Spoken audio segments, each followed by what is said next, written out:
অনুরোধ করছি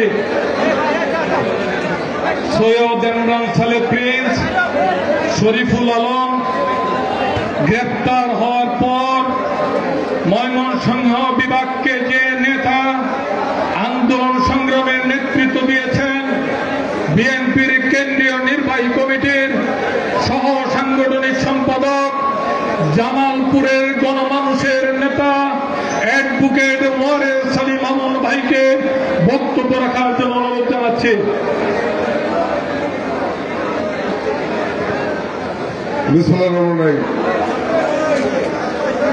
আমাদের প্রাণের সংগঠন সারা বাংলাদেশের মানুষের কাছে বর্তমান সময়ে সবচেয়ে জনপ্রিয় রাজনৈতিক দল বাংলাদেশ জাতীয় দল বিএনপি নেত্রকোনা জেলা শাখার আজকের এই বার্ষিক সম্মেলন। এই সম্মেলনের সম্মানিত সভাপতি যার নেতৃত্বে দীর্ঘদিন এই নেত্রকোনায় দলকে সুসংগঠিত করা পাশাপাশি আন্দোলন সংগ্রাম পরিচালনা করার দায়িত্ব দেওয়া হয়েছিল নেত্রকোনা জেলা বিএনপির সংগ্রামী আহ্বায়ক বিশিষ্ট চিকিৎসক অধ্যাপক ডাক্তার আনোয়ারুল হক, সম্মানিত প্রধান অতিথি যাকে নতুন করে পরিচয় করে দেওয়ার কোনো সুযোগ নাই। আমি শুধু এটুকু বলবো যে আমরা আল্লাহর কাছে শুকরিয়া করি, আল্লাহর অশেষ রহমতে যাকে আজকে আমরা আমার রাজনীতির ময়দানে পেয়েছি, মঞ্চে পেয়েছি। একটি সময় আমরা আশা ছেড়ে দিয়েছিলাম, স্বৈরাচার ফ্যাসিস্ট সরকার যাকে গুম করে দীর্ঘদিন গুম রেখেছিল। আমাদের অত্যন্ত প্রিয় মানুষ বর্তমান বাংলাদেশের রাজনৈতিক প্রেক্ষাপটে অত্যন্ত গুরুত্বপূর্ণ দায়িত্ব পালন করছেন। বিএনপির জাতীয় স্থায়ী কমিটির অন্যতম সদস্য জনাব সালাউদ্দিন আহমেদ আজকের এই সম্মেলনের সম্মানিত উদ্বোধক, যার ত্যাগ, যার সংগ্রাম সারা বাংলাদেশের যুব সমাজ, ছাত্র সমাজ, তরুণ সমাজকে ফ্যাসিস্ট পতনের আন্দোলন উজ্জীবিত রেখেছে, যিনি স্বৈরাচার পতনের আন্দোলন করতে গিয়ে রেকর্ড পরিমাণ মামলার আসামি হয়েও দমে যায়নি। আমাদের সাহসের বাতিঘর সাবেক সফল ছাত্রনেতা বিএনপির সংগ্রামী যুগ্ম মহাসচিব হাবিবুর নবী খান সোহেল,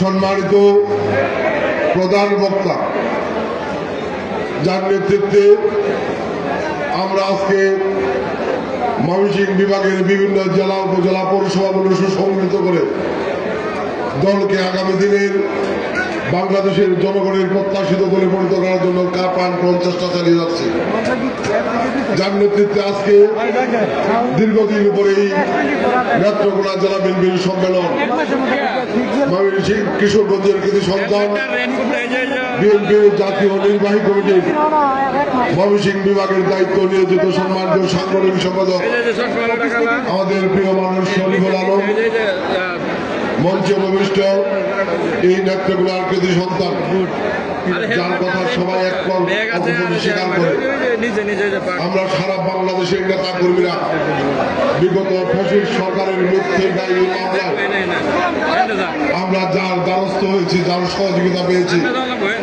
যিনি সারা বাংলাদেশের নেতা কর্মীদেরকে আইনি সহযোগিতা দিয়েছেন, বাংলাদেশ জাতীয় আইনজীবী ফোরাম কেন্দ্রীয় সংসদের সম্মানিত মহাসচিব, বাংলাদেশ জাতীয় দল কেন্দ্রীয় সংসদের সম্মানিত আইন বিষয়ক সম্পাদক আমাদের সকলের শ্রদ্ধেয় মানুষ ব্যারিস্টার কায়সার কামাল,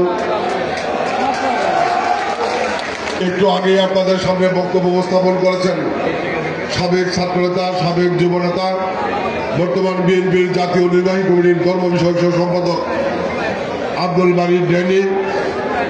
এইখানে মঞ্চ উপবিষ্ট একইভাবে বলবো যে আল্লাহর অশেষ রহমতে আজকে তিনি আমাদের সাথে মঞ্চে উপবিষ্ট হয়েছেন এই নেত্রকোনার কৃতি সন্তান সাবেক স্বরাষ্ট্র প্রতিমন্ত্রী, বাকি বাংলার অত্যন্ত প্রিয় মানুষ জনাব লুৎফুজ্জামান বাবর সহ মঞ্চে উপবিষ্ট সম্মানিত নেতৃবৃন্দ, আজকের এই অনুষ্ঠানের সম্মানিত সঞ্চালক সাবেক ছাত্রনেতা দীর্ঘদিন এই নেত্রকোনা জেলা বিএনপির সদস্য সচিব হিসেবে আন্দোলন সংগ্রাম দলকে সুসংগঠিত করার জন্য তিনি ডক্টর আনোয়ারুল হকের সাথে ঐক্যবদ্ধ হয়ে প্রাণপণ চেষ্টা চালিয়েছেন।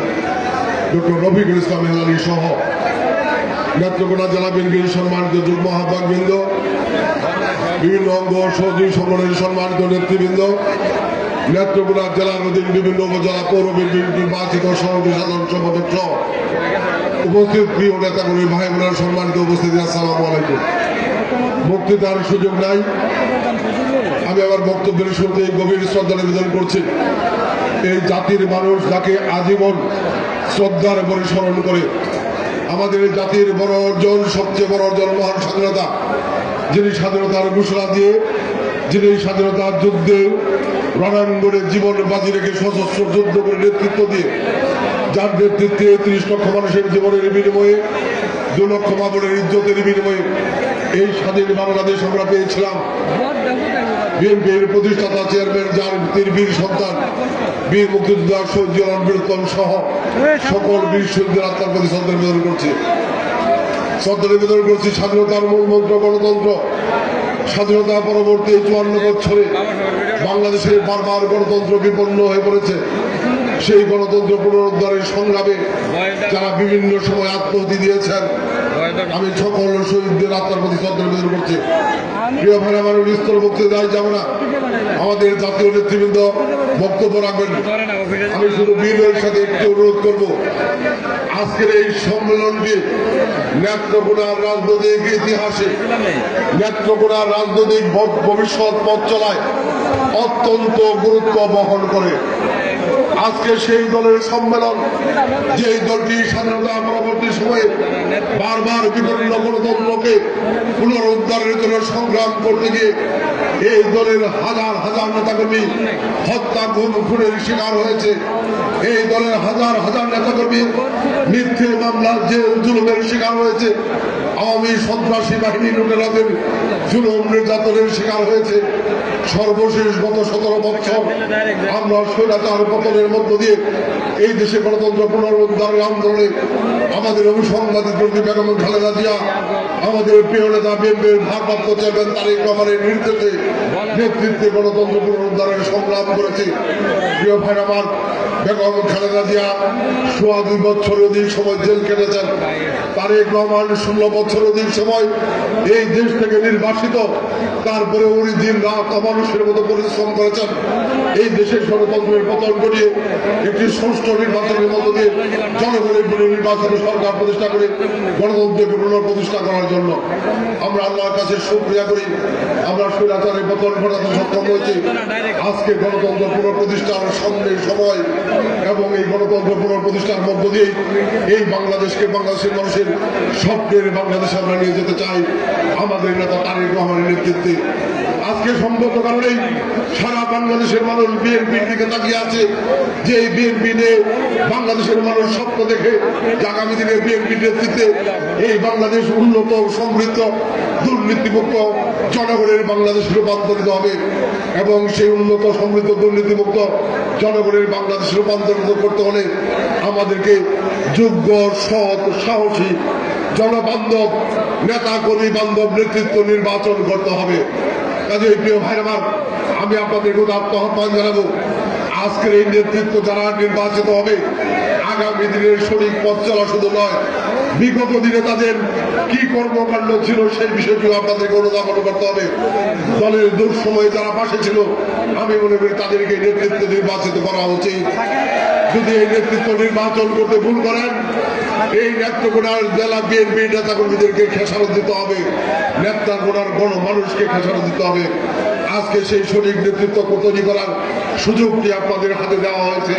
কাজেই যারা বুদ্ধের নেতৃত্ব নির্বাচন করবেন, আমার বিশ্বাস তারা বিগত দিনের সেই নেত্রকোনার রাজনীতির আন্দোলন, সংগ্রাম, সাংগঠনিক বিষয়গুলো বিবেচনায় নিয়েই যোগ্য নেতৃত্ব নির্বাচিত করবেন। এই প্রত্যাশা নিয়ে আমি শেষ করতে চাই। শেষ করার আগে আমি আল্লাহর কাছে শুকরিয়া করি, নেত্রকোনা জেলা বিএনপির এই কমিটি গঠন হওয়া থেকে শুরু করে এই নেত্রকোনার বিভিন্ন উপজেলা পৌরসভার সম্মেলন, সাংগঠনিক কর্মকাণ্ড, আন্দোলন সংগ্রামে বিভিন্ন কর্মসূচিতে আপনাদের পাশে এসেছি। গত 28 অক্টোবর স্বৈরাচার পতনের চূড়ান্ত আন্দোলন ঘোষণা করার পরে আজকের সাংগঠনিক সম্পাদক শরীফুল আলম এবং আমাদের এর আগের সাংগঠনিক সম্পাদক সৈয়দ ইমরান ছেলে প্রিন্স জেলখানায় চলে গিয়েছিলেন, গ্রেপ্তার হয়ে দীর্ঘদিন কারাভোগ করেছেন। সঙ্গত কারণেই সেই সময় আন্দোলন সংগ্রাম পরিচালনার দায়িত্বটা আমার সৌভাগ্য হয়েছিল পরিচালনা করার। আমি সেই সময় নেত্রকোনার বিএনপি অঙ্গ সংগঠনের নেতাকর্মীদের সাথে যোগাযোগ করে এই নেত্রকোনার আন্দোলন সচল রাখার চেষ্টা করেছি। কাজেই আমি সাক্ষী, এই নেত্রকোনায় বিগত আন্দোলন সংগ্রামে দুঃসময়ে কারা রাজপথে ছিল। যদি যোগ্য নেতৃত্ব তৈরি করতে ভুল করেন আমি অনেক কষ্ট পাবো। কাজেই আমি অনুরোধ করবো আপনারা আজকে যোগ্য নেতৃত্ব তৈরি করবেন, যে নেতৃত্বে আগামী দিনে নেত্রকোনা যাবে, যে আরো অনেক দূরে এগিয়ে যাবে। আরেকটি বিষয় বলে বক্তব্য শেষ করবো। বাবর ভাই এখানে রয়েছেন। বাবর ভাই, আপনার এলাকার লোকজন আপনার পরিশোধ করে কিনা আমি জানি না, কিন্তু গত 17 বছরে আপনার এলাকার নেতা কর্মীদেরকে ময়মনসিংহ সহ বিভিন্ন সমাবেশে যেভাবে তাদের সরব অবস্থিতি আমরা দেখেছি, আমি মনে করি আপনি তাদের কাছে ঋণী হয়ে গিয়েছেন। এই দিন আগামী দিনে আপনি পরিশোধ করবেন, এই প্রত্যাশা ব্যক্ত করে আমি আমার বক্তব্য শেষ করছি। সবাইকে ধন্যবাদ। আসসালামু আলাইকুম।